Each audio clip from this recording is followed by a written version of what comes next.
नारद जी ने कहा, भाई जी, यदि मैं आपकी कृपा का पात्र हूं तो भगवान विष्णु के चरणों के अग्रभाग से उत्पन्न हुई जो गंगा बताई जाती हैं, उनकी उत्पत्ति की कथा मुझसे कहिए।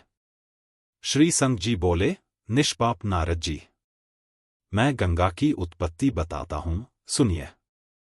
वह कथा कहने और सुनने वाले के लिए भी पुण्यदायिनी है तथा सब पापों का नाश करने वाली है। कश्यप नाम से प्रसिद्ध एक मुनि हो गए हैं। वे ही इंद्र आदि देवताओं के जनक हैं। दक्षपुत्री दिति और अदिति, ये दोनों उनकी पत्नियां हैं। अदिति देवताओं की माता है और दिति दैत्यों की जननी। ब्राह्मण, उन दोनों के दो पुत्र हैं। वे सदा एक दूसरे को जीतने की इच्छा रखते हैं। दिति का पुत्र आदिदैत्य हिरण्यकशिपु बड़ा बलवान था। उसके पुत्र प्रहलाद हुए। वे दैत्यों में बड़े भारी संत थे। प्रहलाद का पुत्र विरोचन हुआ, जो ब्राह्मण भक्त था। विरोचन के पुत्र बलि हुए, जो अत्यंत तेजस्वी और प्रतापी थे। मुने, बलि ही दैत्यों के सेनापति हुए। वे बहुत बड़ी सेना के साथ इस पृथ्वी का राज्य भोगते थे। समूची पृथ्वी को जीतकर स्वर्ग को भी जीत लेने का विचार कर वे युद्ध में प्रवृत्त हुए। उन्होंने विशाल सेना के साथ देवलोक को प्रस्थान किया।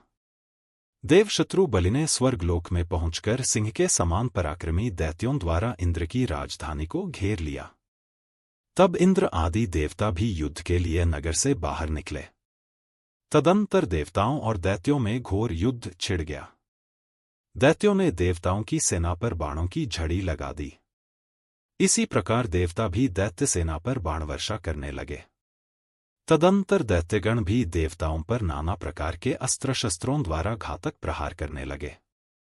पत्थर, भिंदिपाल, खड्ग, परशु, तोमर, परिघ, क्षुरिका, कुंत, चक्र, शंख, मूसल, अंकुश, लांगल, पट्टिश, शक्ति, उपल, शतघ्नि, पाश, थप्पड़, मुक्के, शूल, नालिक, नाराच, दूर से फेंकने योग्य अन्यान्य अस्त्र तथा मुदगर से वे देवताओं को मारने लगे।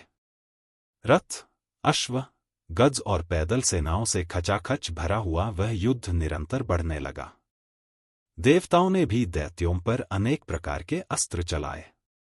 इस प्रकार 1000 वर्षों तक वह युद्ध चलता रहा।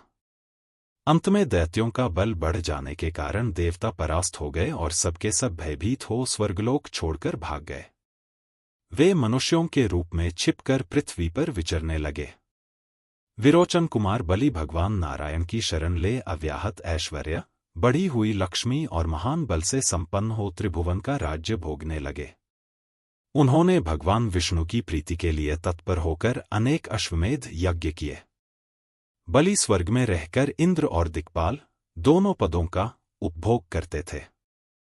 देवमाता अदिति अपने पुत्रों की यह दशा देखकर बहुत दुखी हुई।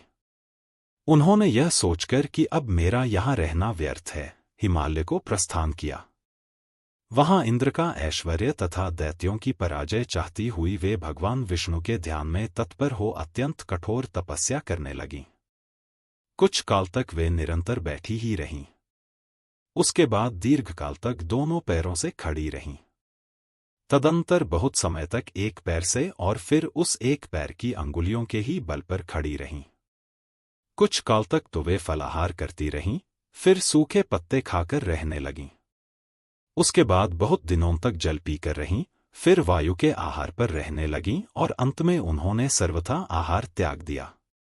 नारद जी, अदिति अपने अंतःकरण द्वारा सच्चिदानंदघन परमात्मा का ध्यान करती हुई 1000 दिव्य वर्षों तक तपस्या में लगी रहीं। तदंतर दैत्यों ने अदिति को ध्यान से विचलित करने के लिए अपनी दाढ़ों के अग्रभाग से अग्नि प्रकट की, जिसने उस वन को क्षण भर में जला दिया। उसका विस्तार 100 योजन था और वह नाना प्रकार के जीव जंतुओं से भरा हुआ था। जो दैत्य अदिति का अपमान करने के लिए गए थे, वे सब उसी अग्नि से जलकर भस्म हो गए। केवल देव माता अदिति ही जीवित बची थीं, क्योंकि दैत्यों का विनाश और स्वजनों पर अनुकंपा करने वाले भगवान विष्णु के सुदर्शन चक्र ने उनकी रक्षा की थी।